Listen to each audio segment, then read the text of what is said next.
ভাবুন তো, এমন এক যুদ্ধের কথা যেখানে সৈন্যরা নয় বরং এক দৈব শক্তিতে জয় এসেছিল। যারা এই অবিশ্বাস্য ঘটনাটা নিজের চোখে দেখেছেন, চলুন তাদের কথাতেই শুরু করা যাক। সালটা ছিল ১৭৪২। এক বিশাল বর্গী বাহিনী এগিয়ে আসছিল মল্লরাজাদের রাজধানী বিষ্ণুপুরের দিকে। বিষ্ণুপুর তখন শুধু একটা শহর ছিল না, ছিল শিল্প, সংস্কৃতি আর গভীর ভক্তির পীঠস্থান।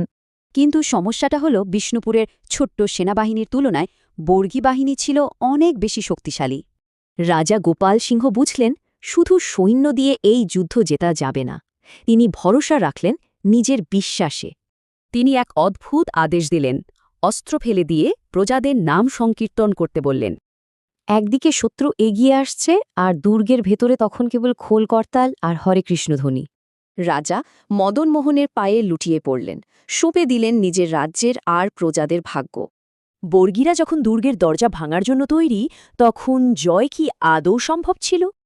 ঠিক তখনই গভীর রাতে এক প্রচণ্ড গর্জনে চারপাশের নিস্তব্ধতা ভেঙে গেল। শহরের বিশাল লোহার কামান দলমাদল নিজে থেকেই গর্জে উঠেছিল বারবার।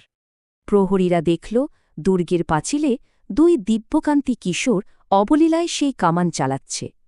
এক একটা গোলা গিয়ে বর্গী শিবিরে আছড়ে পড়ছিল, মুহূর্তে সব তছনছ হয়ে গেল। ভয়ে দিশেহারা হয়ে হানাদাররা পালিয়ে গেল। তাদের মুখে এক কথা, এ তো ঈশ্বরের লীলা। পরের দিন সকালে রাজা যখন বাইরে এলেন, দেখলেন চারিদিকে নিস্তব্ধতা, বর্গী বাহিনীর চিহ্নমাত্র নেই। শত্রুরা নেই, কিন্তু একটা প্রমাণ রয়ে গেছে, দলমাদল কামানটা তখনও গরম।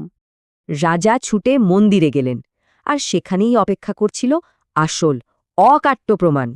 মদনমোহনের মূর্তির সারা মুখে আর হাতে বারুদের দাগ, পরনের হলুদ রেশমি কাপড়ে ধুলো কাদা। দেখে মনে হচ্ছে যেন তিনি নিজেই সারা রাত ধরে যুদ্ধ করেছেন। রাজা সবটা বুঝতে পারলেন। প্রায় ৩০০ বছর কেটে গেছে, কিন্তু এই কিংবদন্তির বাস্তব প্রমাণ আজও রয়ে গেছে। আজও বিষ্ণুপুরের রাস্তার ধারে সগর্বে দাঁড়িয়ে আছে সেই দলমাদল কামান। বিষ্ণুপুরের মানুষের কাছে এটা কোনো গল্প কথা নয়, এটা ধ্রুব সত্য, তাদের ইতিহাসের অংশ। তারা বিশ্বাস করেন বিপদের দিনে মদনমোহন আজও তাদের পাশে এসে দাঁড়ান। দলমাদল কামানের এই গল্পটা কি শুধু ইতিহাস, নাকি ভক্তের অটুট বিশ্বাসের জয়?